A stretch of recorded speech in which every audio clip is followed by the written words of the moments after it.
turabifuriza umugoroba mwiza cyane abanywanyi b'ibiganiro byacu abatwumviriza nanone muherereye mu bice bigiye bitandukanye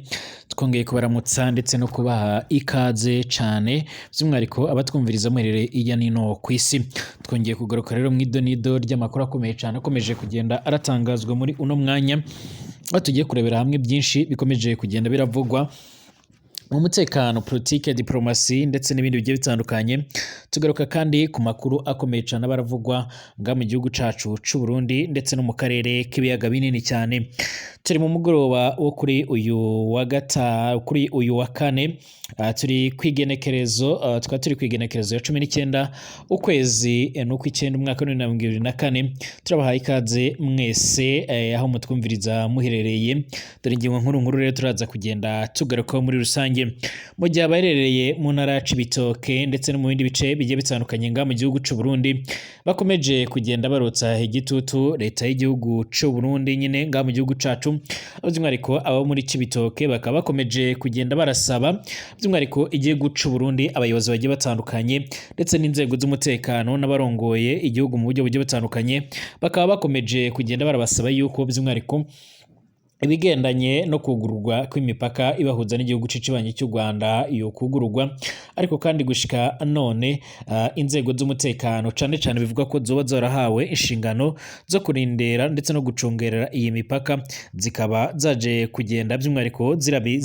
zirabyigarama. Generali Prime Niyongabo asanzwe arongoye igisirikare nga mu gihugu c'u Burundi ahejeje gushyira ahagaragara ubutumwa bukomakomeye cyane aho yaje kugenda atangaza neza yuko by'umwihariko mu gihe by'umwihariko ibyumvikanyweho cyangwa se ubusabe bw'u Burundi butari bwakigwa mu gihugu c'ababanyi c'u Rwanda iyi mipaka idashobora kuzugururwa, ndetse bakaba bakomeza gusaba abanyagihugu kwitondera kugerageza kwinjira ngaho muri icyo gihugu cicibanyi c'u Rwanda baciye kuri iyo mipaka mu gihe ibyo bariko barasaba bitari byumvikana nk'uko bikomeje kugenda biragaragara muri iri tangazo rikomakomeye cyane. General Prime Niyongabo rero asanzwe ari umugaba mukuru w'igisoda c'u Burundi ndetse akaba by'umwihariko ari umwe mu bagabo basanzwe yarafise izina riremereye cyane. Uyu mugabo rero bivuga ko rero ari umwizerwa cyane imbere ya General Neva ku buryo n'icyo atangaje cyangwa se icyo yemeje biba bigoye yuko cyohindurwaho.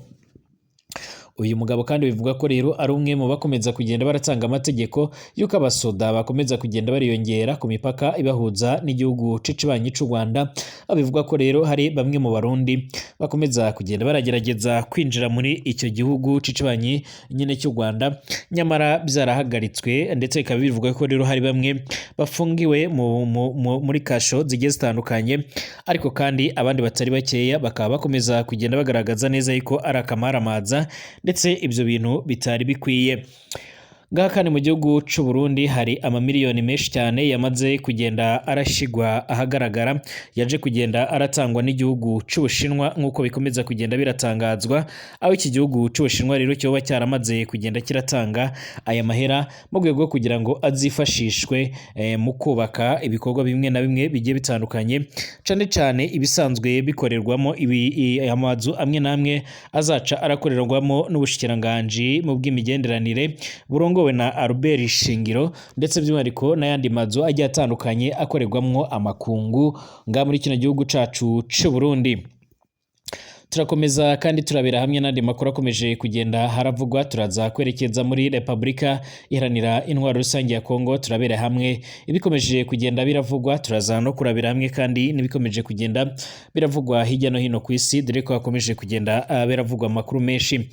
Hari amakuru yihuta kandi by'umwihariko avuga yuko RDC ikomeje kugenda iranakeka ndetse nemeza ko umusirikare wabo yoba yarishwe na bamwe mu basoda ba RDF nk'uko bikomeje kugenda bitangazwa. Naho ngaha mu mujyi wa Goma mu mugwa mukuru rero ufatwa nk'intara Kivu y'Amajyaruguru, umuzarendo wishe umunyeshuri Christian Bahire yarakatiwe igihano cy'urupfu. N'andi makuru akomeje kugenda haradushikiriraho muri uno mwanya. Mwese turabahaye ikaze dufatanyiriza hamwe kuyumviriza. Ndabahaye ikaze abatwumviriza bari ngaha mu gihugu cacu c'u Burundi mu bice bigiye bitandukanye mu ntara zigiye zitandukanye, turabifuriza umugoroba mwiza cyane. Abari mu bindi bice bigiye bitandukanye birumvikana ijya no hino turayifuriza kumererwa neza cyane abari ngaha mu bihugu bigiye bitandukanye by'abanyi ngaha ku mugabane wa Afurika turayifuriza kumererwa neza cyane abari ku mugabane w'Uburaya, Aziya, Australia, Amerika ndetse n'ahandi hose mwese turabifuriza ibihe byiza, turabifuriza kumererwa neza cyane.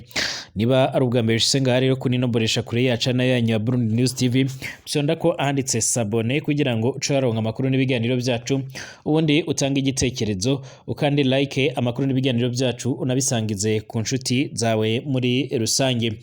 Amakuru reka tuyatangurire ngaha mu gihugu cy'u Burundi. Mu nyuma y'uko rero igihugu cy'u Burundi by'umwihariko gifashe ikemezo cyo kugara imipaka igihuza n'igihugu cicibanyi cy'u Rwanda, amakuru akomeza kugenda aradusumira cyangwa se amakuru akomeza kugenda aradushika muri no mwanya aremeza neza ko abanyagihugu bakomeje kugenda barahura n'ingorane zikomakomeye cyane ku buryo badatinya kuvuga yuko rero bakomeje kugenda barahura n'ibibazo byinshi bigiye bitandukanye. Hari bamwe rero badatinya batajya umunwa mu kuvuga ko rero ibikomeje kugenda byibonekeza nga muri kino gihugu cacu cy'u Burundi byose bya bibazo bigendanye n'umutekano, ubusuma ndetse no kwiba no kunyuruza abantu byose bifisanye isano n'ibikorwa bigiye bitandukanye bigendanye n'umutekano muke nga muri kino gihugu cacu cy'u Burundi.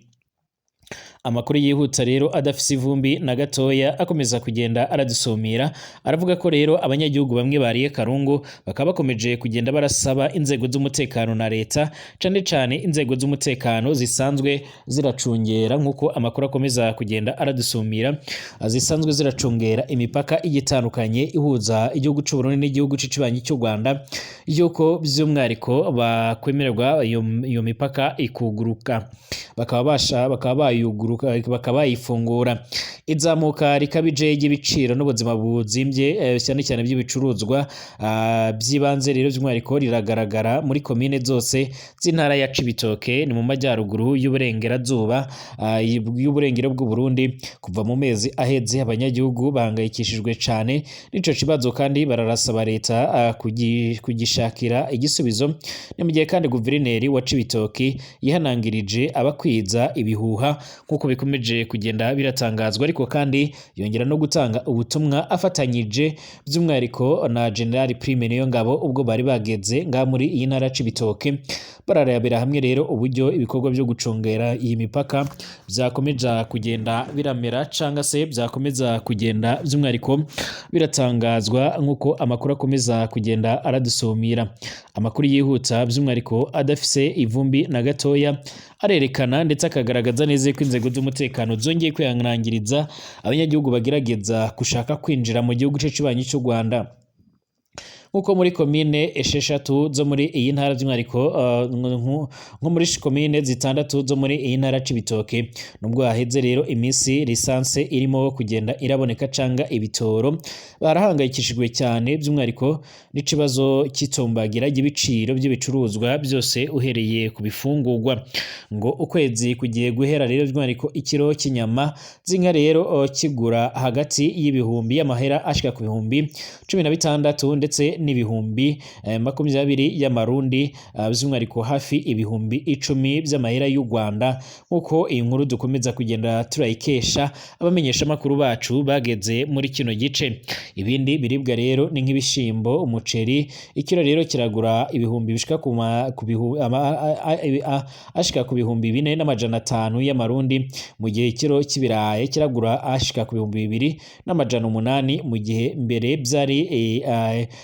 ibihumbi 2 mu gihe byari ibihumbi 2,800 ndetse n'ibihumbi 3 ndetse n'igihumbi 1,800 by'abarundi nk'uko bikomeza kugenda biratangazwa. Abanyagihugu bari mu gihirahiro rero barasaba guverinoma gusaba ubufasha rero amahanga, ariko kandi by'umwihariko ndetse no kugura imipaka n'igihugu cicibanyi cy'u Rwanda ndetse no kongera ubuhahirane hagati ya Repubulika Iharanira Intwaro Rusange ya Kongo ndetse n'igihugu cacu cy'u Burundi.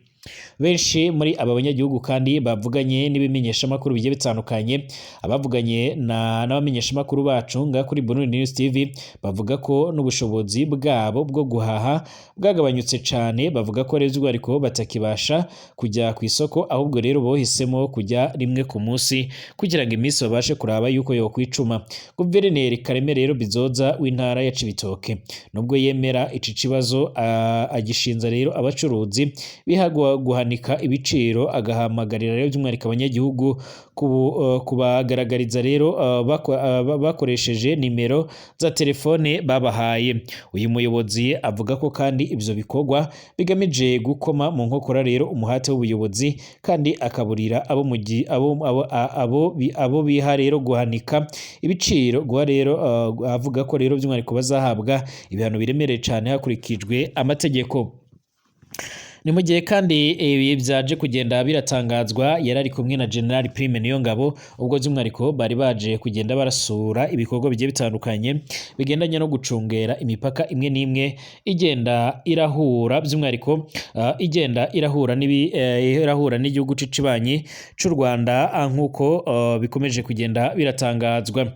Amakuru nk'uko akomeza kugenda aradusumira nuko rero by'umwihariko General Prime Niyongabo yakomeje kubwira abasirikare bariko baracungera umutekano by'umwihariko akaba akomeza kugenda abashimangira ndetse anababwira yuko by'umwihariko nk'uko bikomeza kugenda biradusumira canke se nk'uko bikomeza kugenda biratugira mu mwanya yabwiye ko bagomba gukomeza gucungera umupaka bakabuza ushobora kuba yo kwinjira by'umwihariko canga ushaka kuwambukiraho, ariko kandi akababwira yuko umupaka iyo mipaka yose izugururwa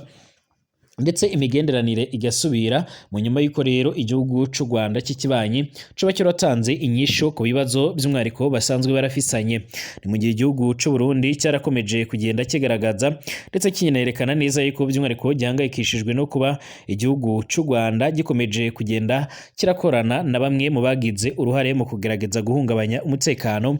w'abanyagihugu b'u Burundi. Bivuga ko kandi nk'uko byagiye biratangazwa n'inzego zimwe na zimwe z'igihugu c'u Burundi bivuga ko ngo nga mu Rwanda hoba harahungiye bamwe mu bagerageze gutembagaza ubutegetsi bw'umuhisi Petero Nkurunziza, abandi bakaba baragaragaye mu myerekano biyamiriza ikiringo ca gatatu ca Petero Nkurunziza. U Burundi rero bukaba burasaba abariko ruba borahungiye muri icyo gihugu ko bofatwa bagashikirizwa u Burundi. Hanyuma by'umwihariko ikindi kibazo cyakomeje kugenda kiragaragara n'uburyo rero igihugu c'u Burundi cyakomeje kugenda gishimangira ko bamwe mu basanzwe ari abakora muri Red Tabara ari bamwe mu bantu baba bakomeje kugenda barakorana n'icyo gihugu c'icibanyi c'u Rwanda. Icakora ivyo ngivyo u Rwanda rworabihakanye rwivuye inyuma ndetse rugaragaza neza ko atanyungu goronka muri ivyo bikorwa by'ubugizi bwa nabi. Kubigendanye n'abo bantu bo barahungiye muri ico gihugu bavuze ko rero by'umwihariko impunzi zose hari amategeko azigenga ndetse ayo mategeko akaba agomba kuba yo kubahirizwa. Uburundi rero bukomeje kugenda burashira mu kaga ubuzima bw'abanyagihugu mu gihe abanyagihugu bakomeza kugenda barahura n'ibibazo bikomakomeye cyane. Ikisubizo kimwe rero kironka canga se ikibazo kimwe gitorerwa inyishu ariko ugasanga aravuka ibindi bibazo byinshi. Ibi nivyo rero bituma bamwe mu bayobozi bagiye batandukanye bamwe bakomeza kugenda bashimangira ko General Neva ashobora kuzokugwa ku butegetsi mu gihe babona yuko atakintu na kimwe, ndetse biri no gutuma abayobozi bamwe na bamwe batukwa ko bagiramo uruhare muri ivyo bikorwa. Ariko andi makuru akomeje kugenda aravugwa. Ingabire y'imiliyoni zishika kuri 28 z'amadolari y'abanyamerika niyo yatanzwe n'igihugu c'Ubushinwa ngo azokoreshwe mu kubaka inzu izokorerwamo rero ubushikiranganji bw'imigenderanire y'u Burundi ndetse n'ayandi makungu mu ntara ya Gitega. Ariko amakuru y'ibanga avuga ko rero General Neva baba ariko baramuhuma amaso kugira ngo amwe mu masosiyete y'Abashinwa asanzwe azwiho kwimba ubutare ndetse no kubutunganya azabona uko akomeza kugenda arinjira nga mu gihugu c'u Burundi azabashe kuba yobyaza umusaruro. Ni mu gihe kandi mu misi iheze ku kibuga mpuzamahanga cy'indege ca Bujumbura kitiriwe Melchior Ndadaye nabwo hobaye umuhango wo gushira ibuye fatizo by'umwihariko kuri icyo kibuga c'indege aho kigiye kuvugururwa. Bikavuga ko rero amahera menshi yishiwe n'igihugu c'u Burundi, ariko amwe mu masosiyete y'igihugu c'u Burundi akaba ariyo azoza kuba yokora ivyo bikorwa. Ibyo byashikirijwe rero n'umushikiranganje mu byajejwe harimo n'imigenderanire Albert Shingiro, aho hasinywa rero amasezerano y'uwo mugambi wo kubaka iyo nzu hagati y'igihugu c'Ubushinwa hamwe n'ubushikiranganje bw'imigenderanire y'u Burundi ndetse n'ayandi makungu kuri igenekerezo ya 19 Nyakanga umwaka wa 2024 ngaha mu gisagara ca Bujumbura mu mugwa mukuru w'ubutunzi. yabandangije kandi amenyesha ko rero by'umwihariko iyo nyubakwa izoba yubatse mu buryo rero bwa kijambere igeretse inshuro zishika kuri 11 kandi ikazoba irimwo garage yo musi by'umwihariko cyangwa garage soruteni yo musi icindi ngo igihugu c'Ubushinwa rero kizoyishikiriza irimwo rero by'umwihariko ibyakenerwa byose ubushikiranganji buzoshikira by'umwihariko butangura gukora na by'umwihariko ngo umunsi wo gushirako ibuye rya mbere uzomenyeshwa ariko ngo uzohera by'umwihariko kubakwa mu mwaka wa 2027 2028 bivanye nuko rero abahinga abazobitegura bikavuga ko rero by'umwihariko ibi byose byabereye mu mugwa mukuru rero w'ubudandaji nga mu gihugu cacu c'u Burundi i Bujumbura. Yongeye ati kandi bizoca byoroha gutora umuntu urondera kuko kare hahora rero hifashishwa amatelefone bivanye rero nuko abakozi b'ubushikiranganji by'umwihariko tudakorera hamwe kandi tuzofasha kuduza umwimbu muri ubu bushikiranganji akaba kandi yashimiye igihugu c'Ubushinwa kuri iyo ngabire rero bwaronkeje igihugu c'u Burundi. Zhao Jinping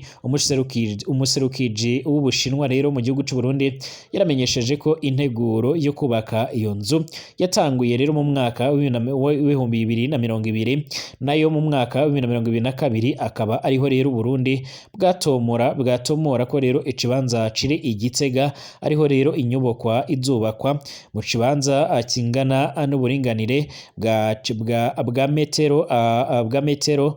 ibihumbi amajana icyenda ibihumbi amajana icyenda n'amajana 748. Yongere ati uwo mugambi uzotuma ubwo bushikiranganji rero bukora neza gusumba kandi bikazofasha gushika kuri yambona kazoza y'u Burundi. Akaba yamenyesheje kandi ko rero Ubushinwa buzokomeza ubushuti bw'ibihugu bw'igihugu c'u Burundi nkuko bikomeje kugenda biratangazwa. Aya makuru kandi arakomeza kugenda by'umwihariko yakigwa neza na bamwe mu banyagihugu ariko bakavuga yuko barafise ubwoba ku gihugu c'u Burundi mu nyuma y'uko by'umwihariko iki gihugu c'u Burundi gishobora by'umwihariko kuzisanga mu bihe by'umwihariko mu bihe biteye ubwoba mu nyuma y'uko rero igihugu ndetse namwe mu masosiyete amwe namwe y'Abashinwa ashobora kuzotuma bishobora kuzorangira by'umwihariko akomeje kugenda agaragara mu bikorwa byo kwimba ubutare nk'uko bikomeje kugenda biratangazwa. Twerekeze mu yandi makuru akomeje kugenda aravugwa hirya no hino ku isi tuyahere ngaha muri Repubulika Iharanira Intwaro Rusange ya Kongo. Mu nyuma y'uko rero hahejeje kugenda haramenyekana amakuru y'uko hari umwe mu basoda ba Repubulika Iharanira Intwaro Rusange ya Kongo baje kugenda barapfira hafi n'umupaka uhuza icyo gihugu by'umwihariko n'igihugu cicibanyi c'u Rwanda. Biravugwa yuko rero iki gihugu ca Repubulika Iharanira Intwaro Rusange ya Kongo gikomeje amatohoza kugira ngo babashe kuba homenyekana nyine uwo yaragize uruhare muri iyo sanganya yo musoda wabo. Namakuru kandi akomeje kugenda by'umwihariko aranyuranyuranamo cyane ariko kandi ibikomeje kugenda biratangazwa bikaba bikomeje kugenda hibazwa uko byoba byaragenze. Umusirikare wo mu ngabo za Repubulika Iharanira Intwaro Rusange ya Kongo FARDC mwijoro ryo kwa gatatu yarasiwe mu gice cya RDC giherereye hafi n'umupaka w'igihugu c'icibanyi c'u Rwanda. Uyu musirikare yarasiwe rero mu mudugudu wa Bushwaga Sheferi de Bukumu ho muri teritwari ya Nyiragongo isanzwe irahana imbibi n'umurenge wa Cyanzagwe w'akarere ka Rubavu ngaho muri icyo gihugu c'ababanyi cy'u Rwanda. Societe civile yo muri ako gace rero iravuga ko ingabo z'u Rwanda RDF arizo zaba zararashe mu cyico uriya musirikare bijyanye no kuba rero agace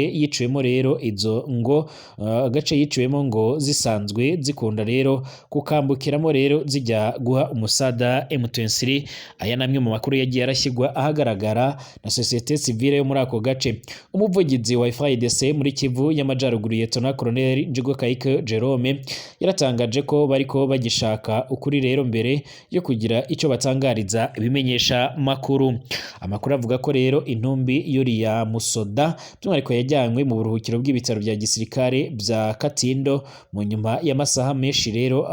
igaramye aho yari yorasiwe. Kuva kwa gatanu by'umwihariko intumwa z'urwego rujejwe kugenzura amakimbirane yambukiranya imipaka ajyageze aho ngaho uriya musirikare yarasiwe kugira ngo hakoregwe rero amatsohoza yuko byoba byoragenze. Kuva mu myaka ibiri iheze rero byibura abasoda bane rero ba FARDC barasiwe hafi y'umupaka wa RDC ndetse n'igihugu c'ababanyi c'u Rwanda, ahanini bitewe no gushotora inzego z'umutekano z'u Rwanda cyangwa kuvogera ubutaka bw'u Rwanda mu buryo by'umwihariko butumvikanyweho nk'uko bikomeje kugenda biratangazwa. Ni mu gihe kandi hari amwe mu makuru avuga ko rero umwe mu bazarendo bari baherutse by'umwihariko nk'uko bikomeje kugenda biratangazwa baba baherutse kwivugana canke kurasa umwe mu bana nk'uko bikomeje kugenda biratangazwa. Umunyeshuri yamaze kugenda rakatigwa igihano cy'urupfu nk'uko biko biratangazwa. Inyeshamba ibarizwa muri Wazalendo yashinjwaga kwica umunyeshuri witwa Christian Bahire wo kuri Institut de Mugala yakatiwe igihano cy'urupfu kuri uyu wa kane rero ku igenekerezo ya 19 Nzeri mu rukiko rwa gisirikare Igoma. Uyu ni uwitwa rero David Biyoheke rero ubarizwa mu muhari w'inyeshamba wa Apasia Lesi nk'uko rero tubikesha ikimenyesha makuru Kivu Morning Post. Icemezo catangarijwe ahaberaga rero urubanza muri uyu mujyi muri sheferi ya Bukumu ho muri teritwari ya Nyiragongo, aho Biyoheke rero David yakatiwe igihano cy'urupfu kubera kugerageza kwica abantu bashika muri babiri nk'uko biriko biratangazwa. Iki gihano rero kiyongeraho rero imyaka ishika ku 10 kirimo imyaka ishika ku 10 y'imirimo y'agahato kubera gupfusha rero ubusa amasasu agenewe intambara. Si ibyo gusa kuko rero urukiko rwanaciye Biyoheke rero David ihazabu ya miliyoni zisaga amajana zicaga 65 z'amanyarwanda. Agomba kandi kwishyura ayo mahera rero ya Kongo rero nk'imbo z'amarira ku muryango wa nyakwigendera kubera akababaro yawuteye ndetse no kwishyura amahera rero yo kuwushyingura nk'uko biko biratangazwa. Urubanza rwaje nyuma rero y'umwuka mu bicane wazamutse mu nyuma yicwa y'uyu munyeshuri wiciwe muri teritwari ya Nyiragongo arasiwe muri icyo gikorwa rero kandi abana b'abanyeshuri babiri barakomerekejwe n'amasasu yaje kugenda araraswa n'uyu mu Wazalendo. Abazalendo rero barakomeje kugenda baratungwa agatoki kuba bakomeje kugenda baragira uruhare mu bikorwa by'ubugizi bwa nabi. Twongere gusubira mu masaha ari imbere inshuti banywanyi b'ibiganiro byacu ndabashimiye.